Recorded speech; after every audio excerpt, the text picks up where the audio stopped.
Saya mulai live malam hari ini, saya izin matikan komennya dulu ya yang ada di Igoy. Oke, teman-teman, kita start dari IHSG ya. Nah, jadi di IHSG ini, kalau kita perhatikan, ini ada dicoretin sama tim aku, ini dikasih ini. Oh, ini terjadi apa aja sih waktu itu pas turun-turun. Ini aku minta tim aku buat nulis diary IHSG ya. Nah, nanti kita akan kumpulin nih. Jadi teman-teman bisa tahu kita bakalan apakah akan dijadiin buku ke depan atau dijadiin kelas. Wah, pokoknya nanti kita bakalan kasih buat teman-teman ke depan ya, buat M-traders dulu deh, oke ya.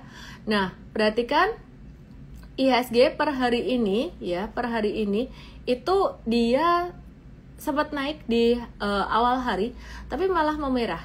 Nah, hal ini tuh berlawanan dengan bursa Amerika yang tadi malam sempat dibuka gap up ya, sempat naik tinggi banget, terus abis itu ditutup agak-agak turun dikit, tapi tetap masih gap up. Nah, jadi bursa Amerika ini naik karena Donald Trump memberikan satu statement yang lebih sejuk ya untuk perang tarif, terutama untuk China. Jadi saham-saham Amerika yang tadinya sempat dirugikan oleh perang tarif, terutama Nvidia ya, itu kemarin jadi dapat angin segar. Ya nggak heran saham-saham teknologi jadi banyak yang naik. Kenapa? Karena kebutuhan rare earth dari China itu sangat besar sekali ya. Nah, terus ini kemudian kita perhatikan juga, nanti akan jelasin rare earth itu apa, rare earth itu apa. Oke ya, jadi ini S&P 500 juga naik tinggi. Nah, jadi tadi malam kita perhatikan saham Nvidia yang terdaftar di Nasdaq ini juga ada gap up. Terus meskipun sebenarnya trennya masih belum tren naik. Terus kemudian kita lihat Tesla yang juga ada di area support kemarin gap up lumayan cakep ya. Jadi aku kemarin ada nyicil juga nih buat beli saham Tesla dikit-dikit gitu ya. Kenapa? Karena pas lagi diskonnya lumayan gede gitu. Jadi aku nggak mau beli pas lagi di atas atau lagi di pucuk seperti yang terjadi di Desember atau di Januari kemarin gitu. Nah, pertanyaannya kenapa saham Indonesia tidak merespon signifikan gitu? Nah, aku bisa langsung jawab sih sebenarnya. Tapi aku mau keep dulu jawabannya karena biasanya saya bahas dari saham Indonesia atau saya bahas dari IHSG dulu ya. Jadi hari ini aku mau nge-review dulu IHSG-nya.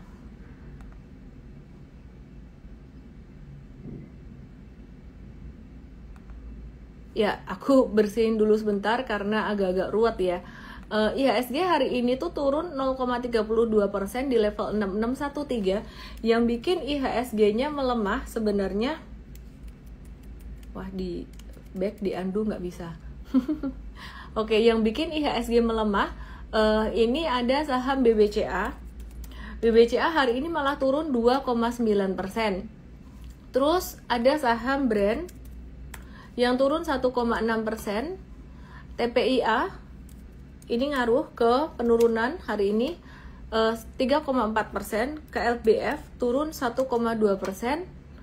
PANI turun 4,4%. Bukan Panin ya, PANI turun 4,4%. Aku melihat ini PANI turun ini sebagai retracement ya. Terus kemudian saham-saham big banks seperti contohnya BMRI ini juga merah, BBRI juga merah, terus BBNI juga merah ya, terus BBRI hari ini juga merah. Oke, nah ini untuk jangka pendek mereka masih sideways. Asing hari ini net sell setelah kemarin net buy, asing hari ini net sell di pasar reguler itu sebesar 381,5 miliar, dan saham yang banyak dijual asing ada BBCA. Itu BCA asing net sell 655,4 miliar. Kalau aku ngelihat ini cenderung kenapa kok dijual padahal bukannya ini BCA valuasinya masih murah. Nah, buat investor asing cuan 16% ya, cuan 14-15% dalam rentang waktu kalau tanggal 8 sampai sekarang tuh berarti sekitar 16 hari ya. Jadi sekitar 16 hari cuan 14%. Itu besar banget. Jadi mereka profit taking dan itu sangat normal. Jadi nggak perlu dikhawatirkan. Aku langsung aja ya. Malam ini aku agak ngantuk. Jadi karena aku ngantuk, aku justru malah semakin tajam, semakin straightforward to the point ya. Terus kemudian BBNI ya, BBNI ini juga turun. Dan net sale sekitar 79,7 miliar, itu normal profit taking aja. Terus ada PANI, UNTR dan ASII. Nah, tapi BBRI dan BMRI tidak ya. Oke, terus aku mau update dulu tentang perang dagang, baru nanti aku bahas kenapa saham Amerika naik, saham Indonesia tidak begitu naik, malah saham Indonesia turun. Ada beberapa teman yang ketika aku bikin story itu tadi, ada beberapa teman yang mengomentari, oh mungkin karena itu, karena Pak Presiden bilang, ya yang penting ketahanan pangan, saham turun nggak usah takut. Sebenarnya kalau aku ngedengar tonnya Pak Prabowo Presiden itu udah lebih bagus daripada yang dulu ya. Jadi beliau tidak mengatakan bahwa saham nggak penting kayak gitu, enggak, tapi beliau bilangnya kan nggak usah takut gitu loh. Itu sebenarnya benar ya, yang penting ketahanan pangan, nggak usah takut. Nah, kalau kalian tanya apakah Indonesia hari ini marketnya merah gara-gara itu, kalau aku sih jawab enggak, saya jawab tidak ya. Nah, kenapa? Jawabannya simple sebenarnya. Kita update dulu perang dagang bagaimana, nanti aku akan jelasin intinya gimana, oke ya. Nah, bagaimana kabarnya perang dagang? Donald Trump gimana kabarnya? Amerika ini menang dengan negara lain, tapi kalah bertarung dengan China. Jadi di dalam negosiasinya Trump ini, dia selalu pasang set the bar itu very high dulu. Baru kemudian kalau negara lain negara lain ada minta sesuatu, baru kemudian diturunkan, tapi dia udah menang posisi dulu. Nah, kelihatan pas negosiasi dengan Indonesia juga banyak win-nya ya. Trump ini banyak win-nya, bukan lebih banyak lose-nya ke Indonesia. Terus dengan China, kenapa Donald Trump ini keputusannya buat China itu dia lebih, istilah kata tuh memang lebih sejuk ya. Itu bukan masalah melunak atau mengalah atau gimana ya, it's part of the negotiation gitu loh. Jadi negosiasi itu kalau misalkan dia menang ya dia akan dalam tanda kutip tuh ngebully, atau bukan dalam tanda kutip emang beneran ngebully. Tapi kalau memang posisinya dia kalah ya mau nggak mau dia harus nurunin bar-nya dia. Tadi kan set the bar very high. Nah, sekarang dia lagi nurunin, dia punya standar ke China, karena China juga nggak mau nurunin, jadi dia kalah posisi, jadi dia mesti nurunin. Ini sebenarnya kayak timbangan gitu loh, jungkat-jungkit kayak timbangan gitu loh, sampai akhirnya tercipta satu titik equilibrium atau titik temu, dimana China mau minta Trump buat nurunin tarif, mau bernegosiasi, mau diajak ngobrol, ada syaratnya lu yang sopan, lu nggak boleh kurang ajar gitu kan. Nah, terus Trump ini juga mau sebenarnya mengajak China negosiasi. Dia juga sadar bahwa tarif yang dia pasang terlalu tinggi ini juga merugikan negaranya sendiri. Nah, maka dari itu Trump melalui pejabatnya, dia nggak mau ngomong sendiri kali ya, itu bilang tarif China bisa turun nih dari 145 ke 50 sampai 65%. Tapi ada syaratnya loh, sama-sama ada syaratnya. Syaratnya gimana? Syaratnya ya gak akan langsung diturunin tanpa ada kesepakatan yang saling nguntungin dengan China. Ya, akan ada negosiasi yang lebih mendalam. Jadi buat sementara belum bisa yakin kapan tarif itu turun. Jadi menurut aku sih ini pause aja, kayak gencatan senjata kalau lagi perang. Nanti kalau misalkan lagi, jadi kayak pausing gitu loh, masa wait and see gitu loh, masa mau negosiasi. Nanti kalau misalkan ternyata gencatan senjata atau negosiasinya itu tidak berjalan dengan baik, ya aku sih percaya banget ya antara Trump atau China itu mereka bakalan menyerang lagi, kurang lebih kayak gitu. Jadi ini kayak pausing aja gitu. Nah, adapun 12 negara bagian di Amerika itu juga udah menggugat Donald Trump karena tarif impor yang dianggap ilegal. Mereka bilang Trump itu gak punya izin dari Kongres untuk menetapkan tarif ini. Terus Trump juga di sisi lain itu udah membebaskan tarif suku cadang mobil dari China Artinya produsen bisa menghindari tarif baja dan aluminium. Tapi mobil utuh buatan luar negeri termasuk China itu masih tetap kena tarif 25%. Nah, jadi efek perang dagangnya ini udah mulai berasa di perekonomian Amerika, di mana pertumbuhan untuk penyedia jasa itu turun, produsen dan penyedia jasa PMI untuk jasa ya, service itu turun 2,3 poin meskipun masih di atas angka 50. Sedangkan untuk manufakturnya masih agak-agak naik. Nah, jadi ini juga udah mulai berasa sedikit dampak dari perang tarifnya ya. Jadi anyway, sisi lain yang membuat Trump ini jadi mau bernegosiasi ya, jadi bukan masalah melunak atau apa, tapi dia ini bagian dari negosiasinya dia.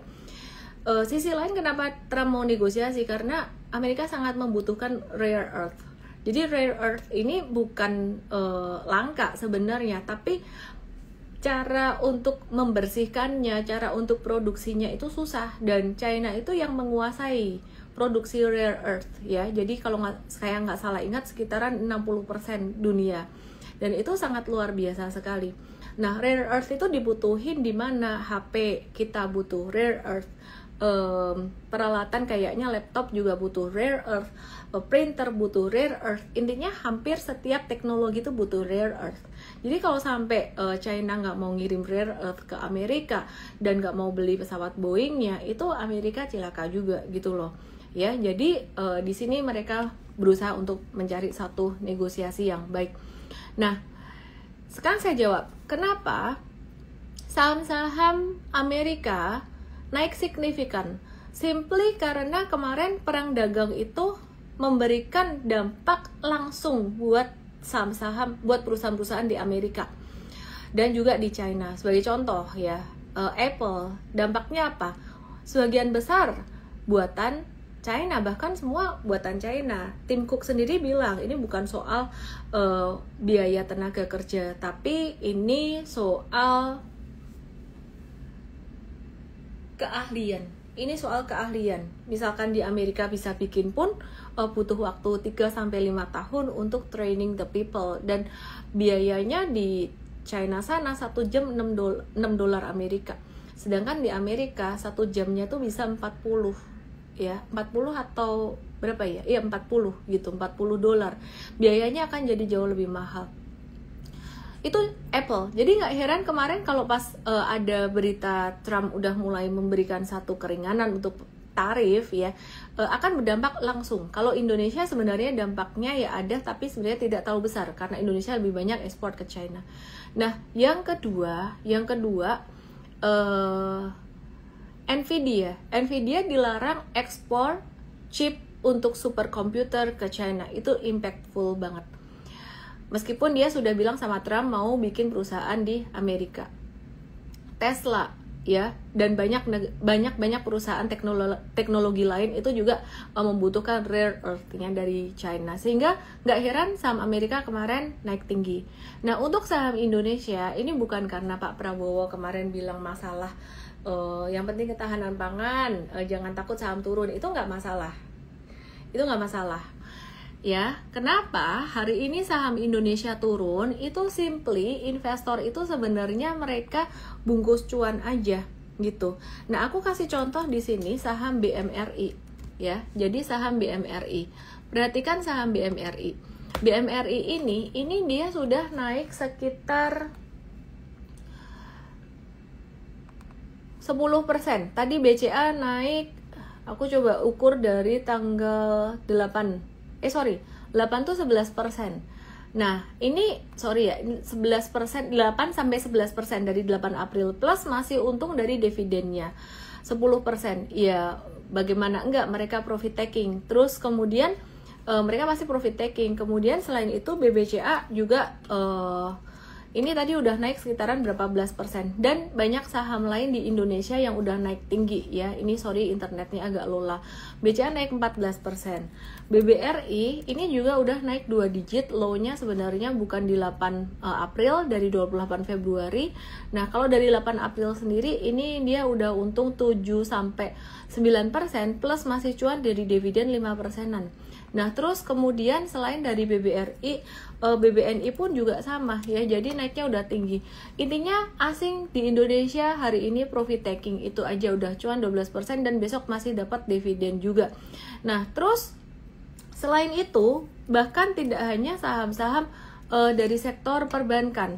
Ini perhatiin saham kecil-kecil termasuk saham dari sektor construction, Adikarya naik 57% udah. Loh, Entred kok nggak baik, kenapa? Ya, ini perhatikan, ini waktu breakout pertama tanggal 26 Maret, sehari doang ya. Ini dari bottomnya 25 Maret.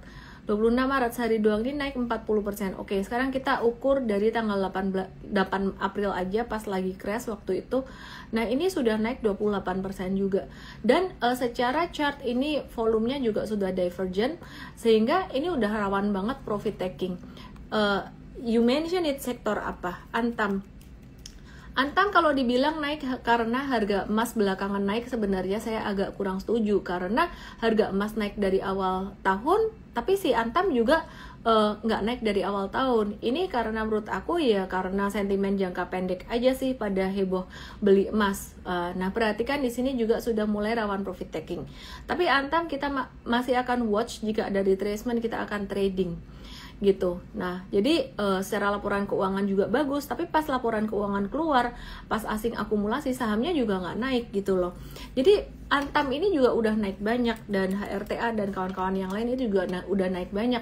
Terus kita juga ngelihat ada saham yang lagi akumulasi juga gitu ya. Sebagai contohnya ini saham yang aku kasih lihat di IGOI ini ya. Ini lagi kayak ada tanda akumulasi gitu ya. MBMA gitu. Terus kemudian kalau dilihat dari grup yang sama kayak MDKA, ini juga kelihatan trennya sudah mulai membaik. Tapi intinya sih teman-teman, ini semua saham-saham naik dalam jangka pendek, dan kita ngelihat bahwa kenapa asing hari ini net sell di pasar saham Indonesia. Mereka belum confident sepenuhnya dengan kondisi market global.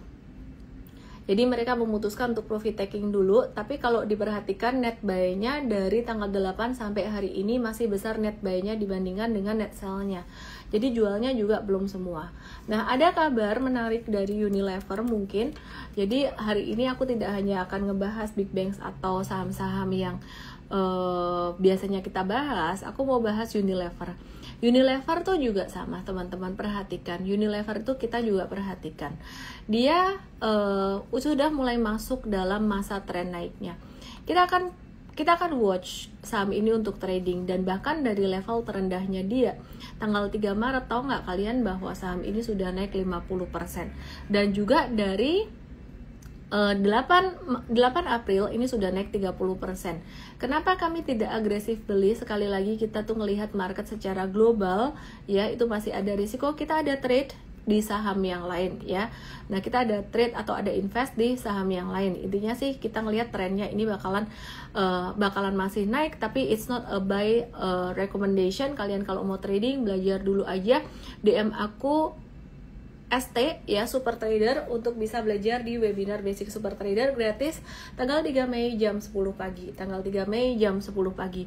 Nah, Unilever ini menarik, bakalan ngasih dividen dengan dividen payout ratio itu 100% untuk tahun buku 2025, yang artinya bakalan dibayarkan di tahun 2026. Menarik ya, 100%. Berarti dari semua laba atau dari semua cuannya itu bakalan dibagiin. Nah, tapi jangan euforia dulu. Kenapa? Ya, karena hal ini tuh meskipun hal ini dijanjiin kelihatannya keren, kita mesti ngelihat dulu ya, sebenarnya angka 100% itu kalau buat investor retail jatuhnya berapa duit sih? Kalau misalkan kita proyeksikan laba full year 2025 ini 3,22 triliun ya, ini proyeksi aja, belum tentu angkanya pas. Nah, dengan dibagi jumlah saham beredar, maka dividen per lembar sahamnya itu Rp84,48. Dan itu jika dibandingkan dengan harga sekarang, itu maka potensi yieldnya sekitaran 5,8%. Sekitaran 5,8%.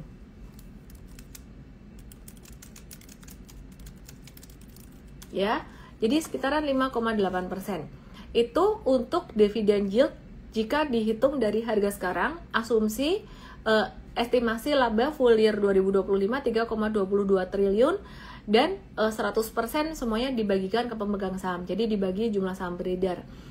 Asumsi ini akan berubah jika laba berubah, tidak sesuai angka itu, baik lebih tinggi atau lebih rendah. Dan jika ada buyback dari perusahaan, itu akan mengurangi jumlah saham yang beredar. Pastinya akan pembaginya jadi lebih kecil, jadi dividen per lembar sahamnya jadi bisa lebih besar. Nah itu jadi dividen yieldnya juga bisa jadi lebih gede gitu ya. Jika tidak ada stock split, kalau ada stock split malah jadi lebih kecil lagi.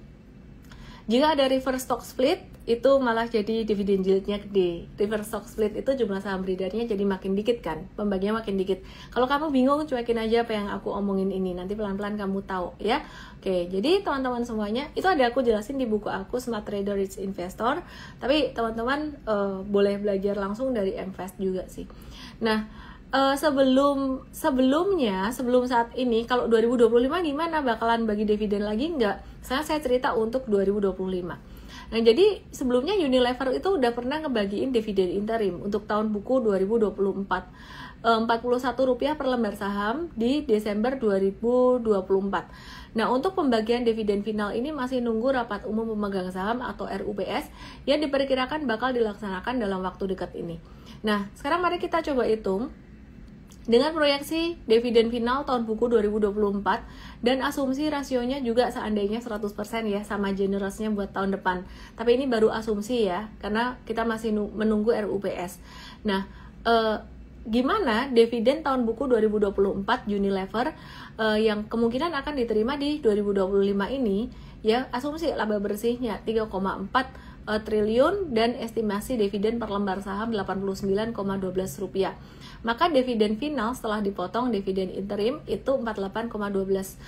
Potensi dividen yieldnya itu 3,3%. Tapi kok saya dengar-dengar selentingan katanya tahun ini bakalan gede nih, bisa 300 per lembar saham. Wah, semoga saja ya, semoga saja gitu. Karena kalau 300 per lembar saham, wah itu gede banget.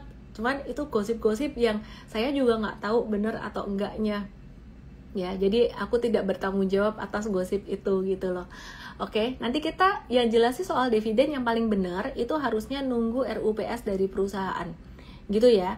Oke, UBS Group hari ini upgrade Indonesia to overweight dengan rekomendasi overweight itu artinya rekomendasi beli. Oke, so that's good.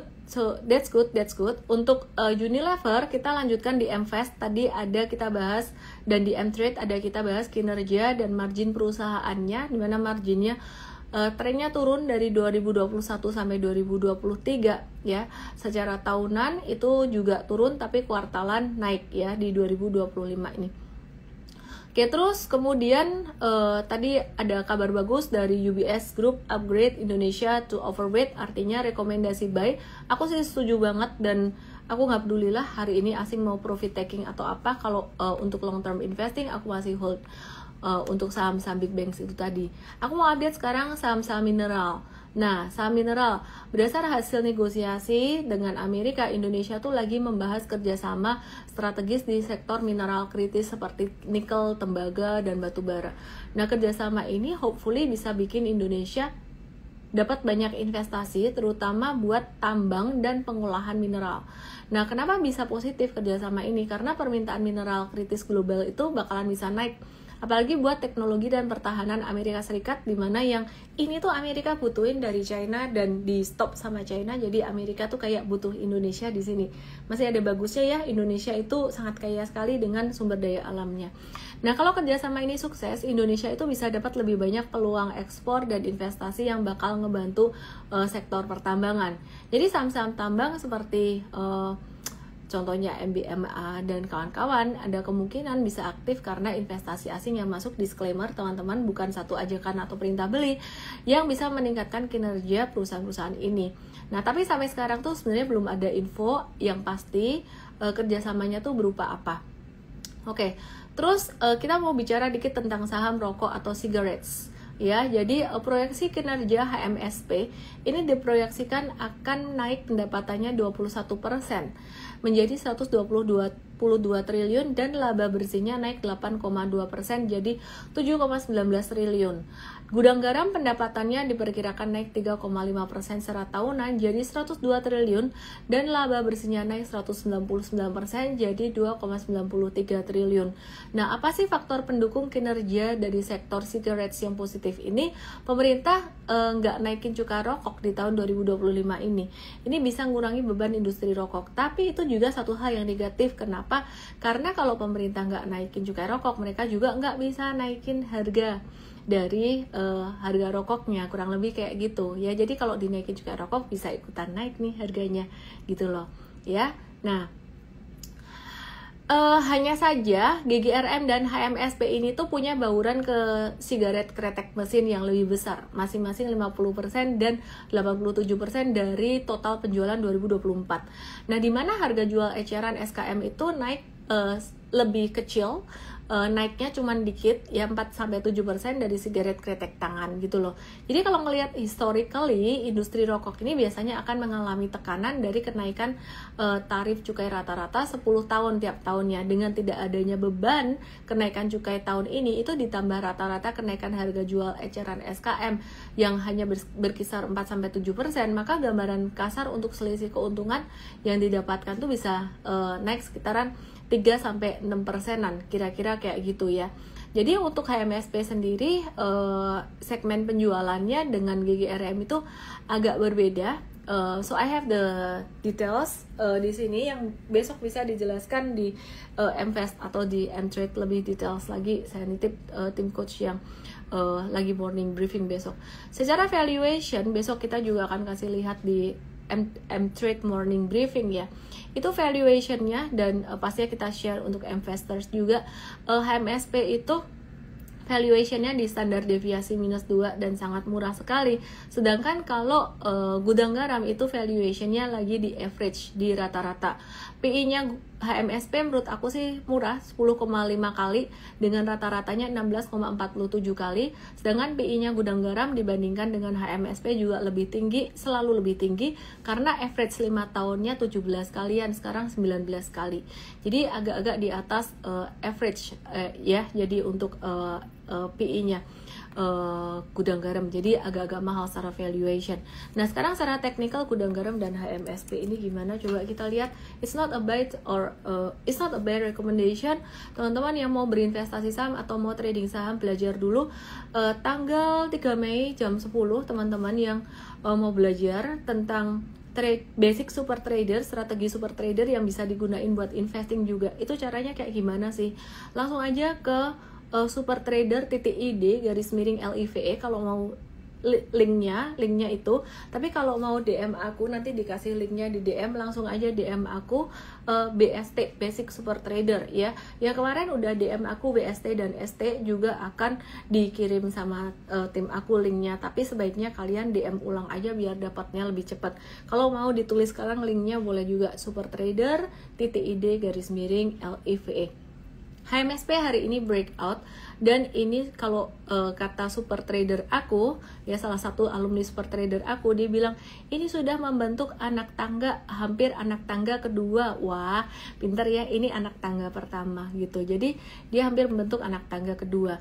Nah posisinya HMSP ini sebenarnya dia mengikuti saham dari sektor yang lain ya. Ini mirip seperti INTP yang juga sudah dia melewati anak tangga pertamanya dia ya. Sebentar nih, supportnya belum diupdate.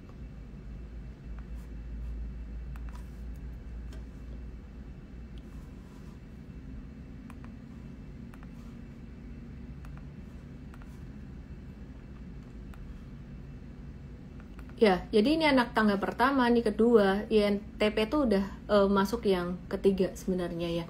Nah, jadi balik lagi sih ya, MSP ini sebenarnya dia udah mulai masuk ke stage 2. Sadar nggak kalian di tengah gejolak seperti ini ada beberapa saham yang sudah mulai masuk ke stage 2 ya. Nah terus kemudian bagaimana dengan gudang garam? Disclaimer ya teman-teman ya, apakah semuanya ini bisa berbalik jika Dow Jones berulah? Bisa banget, bisa banget. Gudang garam ini belum ada tanda-tanda naik. Jadi chartnya gudang garam tadi relevan dengan kondisi fundamentalnya. Oke ya. Nah jadi kalau untuk M-Trade sendiri kita masih agak-agak konservatif untuk memilih beberapa sahamnya. Kita ngelihat ada accumulation yang oke atau enggak ya kayak gitu. Dan beberapa saham justru kayak HMSP yang naik itu kita gunakan untuk seandainya teman-teman mau mengurangi posisi kira-kira gitu sih ya. Terus kayak construction kita juga masih berhati-hati. Kenapa? Construction itu kemarin naiknya volumenya kecil-kecil gitu. Nah update lagi soal UBS yang menaikkan saham Indonesia jadi overweight. Overweight itu artinya rekomendasi beli malahan ya. Jadi saham India tuh dinaikkan juga dari underweight ke netral karena pendapatan perusahaan yang kuat. Saham China tetap lebih disukai dari India karena menawarkan risk reward yang lebih menarik. Dan saham Hong Kong diturunkan ke netral ya.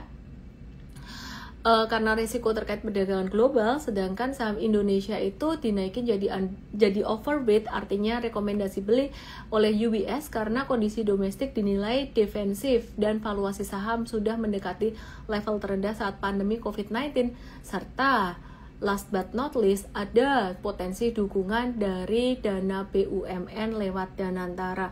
Satu poin ini penting guys. Menurut aku kalau saat ini sebenarnya US stocks itu buat trading doang. Karena menurut aku valuasinya aku kepengennya US stocks itu masih ada diskon lagi. Tapi kalau kamu mau investasi lebih banyak bukan karena aku bias ya, ini negara aku sendiri nggak kayak gitu, tapi karena valuasinya lebih murah, aku kok melihat saham-saham di Indonesia ini justru lebih potensial secara timing, secara valuation untuk jangka panjangnya. Oke, terus kemudian teman-teman yang ada di M-Trade kelarin e-course-nya ya, yang di M-Fast juga ya, jadi kamu bisa lebih bebas mau trading apapun.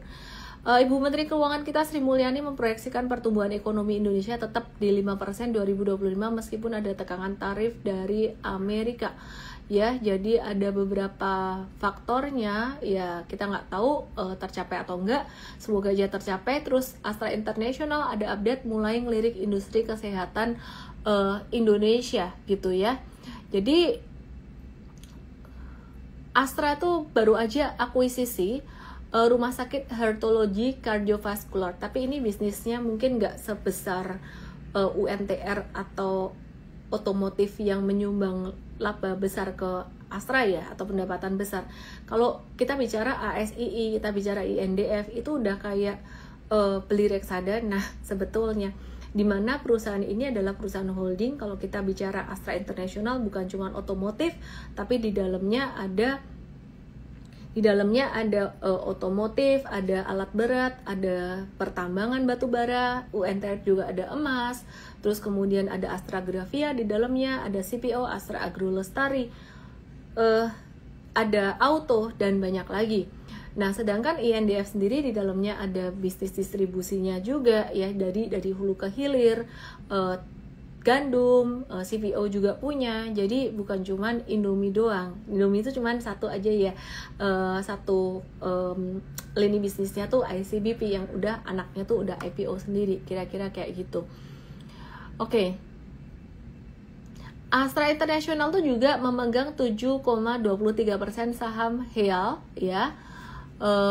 HEAL tuh rumah sakit teman-teman ya, kode sahamnya HEAL. Jadi udah masuk ke bisnis kesehatan, Medicaloka Hermina. It's not a buy recommendation, just information aja.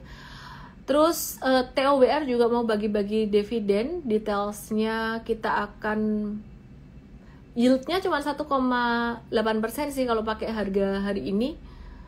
Terus BTN, aku mau update BBTN ini bagus, laba bersihnya naik 5,1% secara tahunan, valuationnya juga masih diskon, dan ada potensi kemitraan strategis dapat investasi dari Alkila International Group ya. Jadi dapat investasi dari luar untuk pembangunan 1 juta unit hunian. Makanya kemarin juga BBTN juga dia duluan naik. Nah, aku nggak tahu apakah ada kaitannya juga dengan perusahaan semen dalam negeri INTP yang pastinya bangun rumah kan pasti butuh semen ya, kira-kira kayak gitu. Aku mau update juga tentang US stocks ya yang kemarin naik tinggi. Bagaimana dengan pre-opening market hari ini? Yuk kita lihat untuk US stocks ya. Jadi ini jam 20.41 tanggal 24 April. ServiceNow Inc. Aku udah ngeliat nih perusahaan fundamentalnya bagus sama Amerika. Ya mungkin tidak segede Magnificent Seven, tapi ini bagus. Nah ini naik 9% setelah melaporkan kinerja yang lebih bagus daripada ekspektasi. It's not a buy recommendation, tapi ke depan MFast itu akan ngebahas US stocks juga ya, dan juga M-Trade. M-Trade enggak deh, melalui Cryptofolio. Kita kerjasama dengan Cryptofolio, jadi ilmunya di MFast yang bahas fundamental perusahaan ini bisa diterapkan di US stocks juga kan, kita belajarnya dari US juga ya. Terus Texas Instruments yang terdaftar di Nasdaq hari ini juga sempat naik 9%, jadi bursa Amerika masih lagi euforia dengan sentimen Donald Trump yang memberikan keringanan atau hawa sejuk buat perang tarif. Terus kemudian Hasbro ini naik 8% setelah laporan, jadi banyak laporan kuartal 1-nya bagus, dan juga sentimen perang tarif yang lebih sejuk. Terus kemudian Merck ya, ini sempat naik tapi malah turun meskipun labanya lebih bagus dari ekspektasi. Terus update dikit, ini Newmont Mining ini naik 2,7%, naik dikit doang, tapi justru malah ada beberapa saham yang turun kayak Tesla ini turun setelah laporan Q1 agak mengecewakan, meskipun ada harapan peluncuran mobil baru yang lebih terjangkau. Kemarin dia gap up, terus sekarang stagnan. Terus kemudian ada IBM ya, jadi IBM ini hari ini turun, malah gapping down ya, meskipun melaporkan kinerja laba yang lebih baik dari perkiraan dengan penurunan dari sektor mainframe-nya dia gitu ya. Jadi ini kemarin sempat naik terus kemudian turun. Terus kemudian Comcast ini ya, ini juga turun, ada beberapa yang gap down. Saham Amerika kalau turun malah lebih kencang ya daripada Indonesia, naiknya juga lebih kencang. Nah, jadi ini turun 7%-an, sempat turun 7% tadi ya gitu. Nah ini Comcast ini turun sekitaran 7 bahkan sempat 9%-an setelah melaporkan kehilangan pelanggan broadband dan TV kabel, jadi bisnisnya agak kurang bagus. Terus PepsiCo, sedikit mengenal saham Amerika teman-teman semuanya ya, jadi trennya kalau kita perhatikan lagi masih agak kurang bagus, sempat naik tipis, terus pendapatannya lebih rendah, jadi ini stagnan lagi. PNG, Procter & Gamble, PNG ya, jadi PNG perhatikan di sini, ini dia turun lumayan signifikan ya. Setelah laporan keuangan agak kurang oke juga, ada penurunan proyeksi pendapatan dan EPS tahunannya.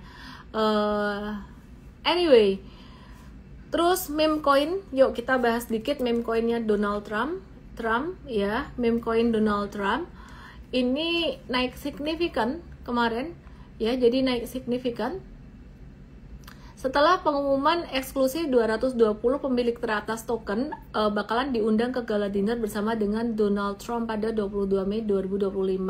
Yang di TokTok yang di IT aku share chart di IG aku @ellenme_official, dan untuk bisa ikut acara ini investor harus masuk leaderboard teratas sebelum 12 Mei. Bahkan 25 pemilik teratas akan mendapatkan akses VIP termasuk tour ke White House dan jamuan khusus.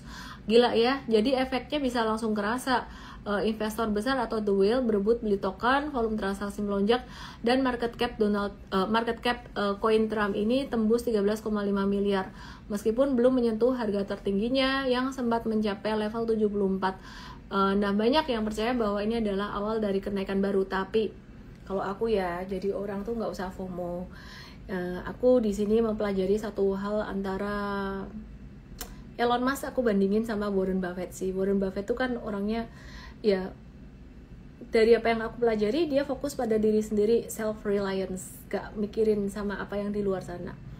Jadi beda ya kalau aku ngelihat Elon Musk strateginya deketin Trump, jungkir balik. Nah sekarang Elon Musk malah rugi banyak, dan dia dikomplain juga oleh customer, oleh banyak orang karena dianggap nggak terlalu fokus lagi sama Tesla gitu. Nah sedangkan Warren Buffett itu justru fokus pada apa yang ia bisa lakukan sendiri. Ngelihat Don Knoll mau jadi presiden, dia banyak jualan sahamnya dulu. Dan selain itu juga karena saham-saham di Amerika juga lagi ketinggian waktu itu valuationnya. Nah jadi merespon tentang koin Trump yang lagi dipom-pom ini, anyway, ngerespon koin Trump yang lagi dipom-pom ini menurut aku sih agak silly aja ya kalau orang-orang ngejar seperti ini, karena dekat dengan Trump belum tentu memberikan keuntungan buat orang itu. Contohnya kayak Elon Musk. Udah banyak yang aku mau bagiin, sekarang aku mau baca komen kalian. Mutita, oke, lagi nunggu naiknya sampai kemana? Ngapain Miss bahas US stocks detail? Nggak apa-apa dong, kita harus open mind karena duit itu muter. Nanti kalau misalkan saham Indonesia udah ketinggian, gantian US stocks-nya yang murah, kita mesti harus ngerti. Jadi harus open mind. Kayak Fariza, Michela, Christine, Michael Asia, hai, tidak ada Ara di sini. Oke, thank you yang udah follow Igoy aku, @ellenme_official, dan yang udah setia nonton live terus. Besok pagi kita akan bahas strategi trading bareng dengan M-Trade ya.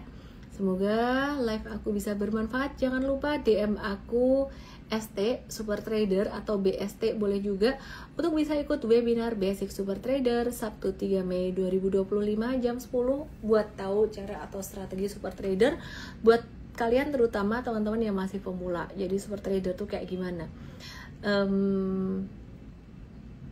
Itu aja sih, bisa dipakai buat investing juga. Ya udah gitu aja ya, selamat malam, thank you yang udah nonton. Mohon maaf tidak semua pertanyaan bisa terjawab.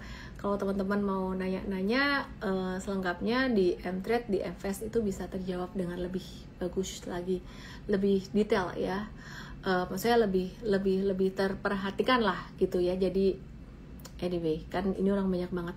Thank you Chelsea udah nonton. Chelsea Monica itu Chelsea itu dia atlet catur paling cantik, paling hebat se-Indonesia Raya. Jadi follow Chelsea Monica.